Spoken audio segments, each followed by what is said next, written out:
اعوذ باللہ من الشیطان الرجیم بسم اللہ الرحمن الرحیم۔ سورہ بقرہ آیات 60 تا 71، رکوع 6 اور 7۔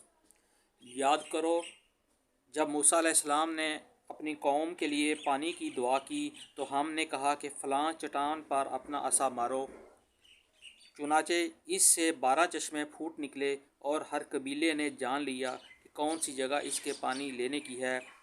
اس وقت یہ ہدایت کر دی گئی تھی کہ اللہ کا دیا ہوا رزق کھاؤ پیو اور زمین میں فساد نہ پھیلاتے پھرو۔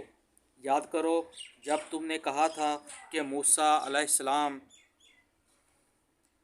ہم ایک ہی طرح کے کھانے پر صبر نہیں کر سکتے، اپنے رب سے دعا کرو کہ ہمارے لیے زمین کی پیداوار، ساگ، ترکاری، کھیرا، ککڑی، گیہوں، پیاز، دال وغیرہ پیدا کرے۔ تو موسیٰ علیہ السلام نے کہا، کیا ایک بہتر چیز کی بجائے تم ادنیٰ درجے کی چیزیں لینا چاہتے ہو؟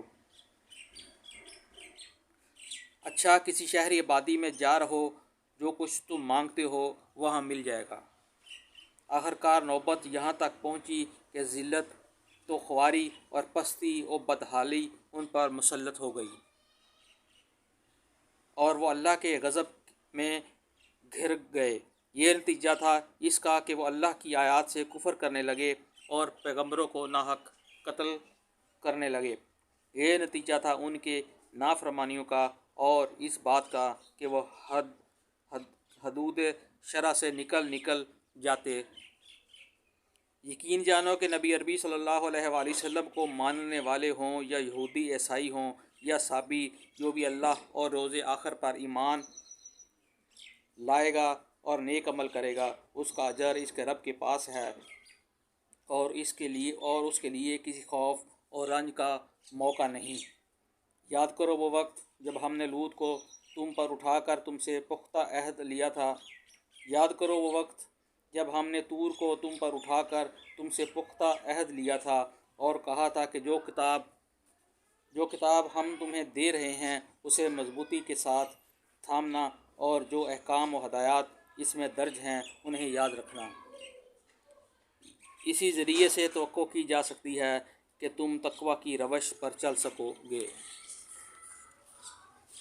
مگر اس کے بعد تم اپنے عہد سے پھر گئے۔ اس پر بھی اللہ کے فضل اور اس کی رحمت نے تمہارا ساتھ نہ چھوڑا، ورنہ تم کبھی کے تباہ ہو چکے ہوتے۔ پھر تمہیں اپنی قوم کے ان لوگوں کا قصہ تو معلوم ہی ہے جنہوں نے سبت کا قانون توڑا۔ ہم نے انہیں کہہ دیا کہ بندر بن جاؤ اور اس حال میں رہو کہ ہر طرف سے تم پر دھتکار پھٹکار پڑے۔ اس طرح ہم نے ان کے انجام کو اس زمانے کے لوگوں اور بعد کی آنے والی نسلوں کے لیے عبرت اور ڈرنے والوں کے لیے نصیحت بنا کر چھوڑا۔